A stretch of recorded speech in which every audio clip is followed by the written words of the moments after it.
My grandmother, or Gam as we all call her, loves to shop in thrift stores. It's her passion. Being in her late 80s, she was raised in a time where many had nothing. This was especially true for her family, as they grew up with many different stepfathers and a mother that did not work. Once she got married, not much else changed. My grandfather was a good man, but was not much more than a country kid that had grown up on the farm, who went off to war and got injured. This limited his working life, but they managed. 5 kids also limited funds around the house. Clothes were resized and remade. Cheap goods were the best they could manage, but they made it through. Somehow this thriftness has never left her though. Despite having enough money now with retirement from my grandfather, in a small house she won't give up despite beginning to look like a hoarder. It would be an all-day, everyday deal with her if she could manage to get someone to take her. Now, I will say that she has found some cool things before. I've even got some nice clothes out of her many trips to Goodwill. She actually gave me a whole set of nice dishes, pots, pans, skillets, and pretty much any kitchen accessory you can think of when I first lived on my own. We called that shopping at Gammy's, since she literally had at least 3 of everything in her shed. You name it, you can find it if you have the time. It wasn't uncommon for her to bring home things like coloring books that were half-colored and notebooks with scribbles in them. One time, I even found a bunch of 4th grade math problems in one with some old worksheets. It didn't surprise me when she came home with another bag full of notebooks that she found for 10 cents a piece. I don't think she even looked in them. There were 8 of them, all different. Most were the same brand, but you could tell they had been purchased at different times. There were 2 black college-ruled 1-subject spiral notebooks, 2 composition books, and the rest were bearing brands and colors of spiral notebooks.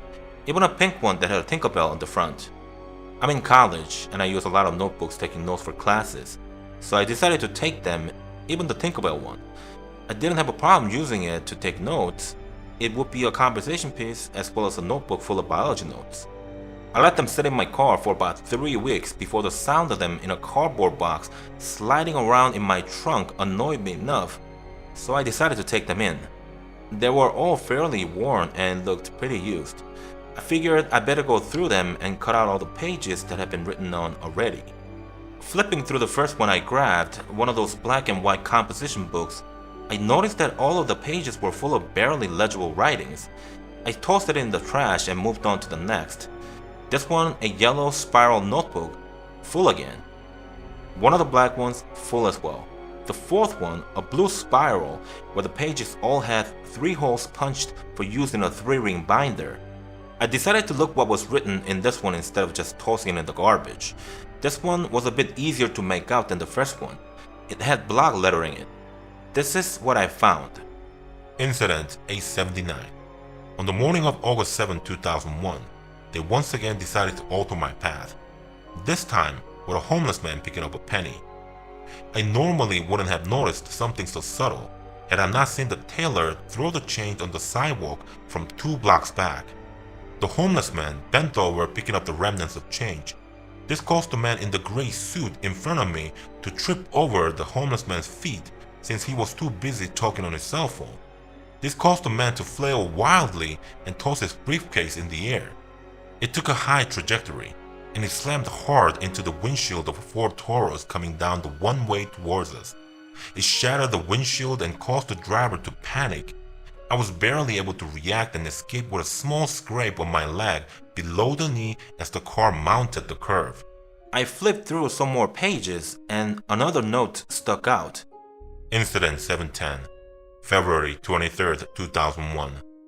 I've never seen an alteration on such large scale. I don't know why I risked getting on the road when so much could go wrong. I should know better than that by now. The conditions were pretty bad. Snow blowing all over 95 making it really difficult to see, but I could see enough to know it was another tailor when I saw the barely visible figure on the side of the road. I don't know what exactly happened. The car in front of me had its rear end lifted slightly like it hit something hard in front of it. I followed shortly afterward and luckily I was able to reach the lever to recline my seat fully before my convertible slid under the Honda in front of me, crushing the top of my car and pinning me in. It took 2 hours before they got to me. The news said there were over 130 cars involved. I was number 4 in line, but my car was quickly boxed in by those behind me. I'll have to be more careful next time. I vaguely remember the crash being in the news. I looked that up. It was in Virginia during a snowstorm. No one was seriously injured, but a lot of cars were involved. I still don't know what all these notebooks are for. I want to keep searching through them and try to find the first one and see if I can make heads or tails of this alteration stuff, what the Tailors are, and who this person is. I haven't found the name yet, but there are stories dating back at least 1998, and the most recent one I found was 2011. I'll keep searching tomorrow after class. Alright guys, so that was a very spooky and mysterious story, but what I found even more interesting was the comment right below this story. You see, I wasn't familiar with the lore of these supposed Tailors that are described in the notebooks that this individual had found, but that is until this Reddit user described the situation in full detail. So here's the comment. Look, I know this is really interesting, but you need to separate yourself from this. You have no idea how dangerous it is. I was in the same position as you once. After clearing out my grandfather's stuff from his attic after his death, we found a couple of spiral-bound notebooks dated back to the 30s. The notebooks mentioned the Tailors. The way the book said, he fought off the Tailors and protected our town from them. He would have been 20 back then and our town is very rural, so it seemed possible. But as the dates went up into the 60s, the entries became fewer and fewer. First, it was once every day, then once a week, then once a month, and so on, until the entries completely stopped. I did some research, and around the time the entry stopped, one of the barns on his properties burned down. And even stranger, everyone knew he had a glass eye, but no one asked why. My grandmother said he lost it around when he turned 50, the same year the barn burned down. After I shared this info with my cousins, we agreed that something weird happened. A week later, one of my cousins got hit by a car and broke his back, but he eventually recovered. Days after he was allowed to drive again, he was T-boned and killed by a 16-wheeler. The driver wasn't found at the scene and nobody reported seeing him flee the scene. Over the next year, 2 of my cousins died in car wrecks, and another one was attacked and left to die in the middle of the woods. I got the hell out of the country, and I have a feeling they know where I am. Burn the books. For the love of God, burn the books!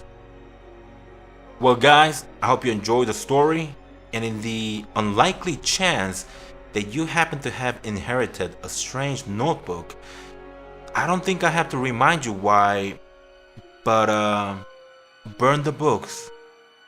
Thanks for watching. Stay safe.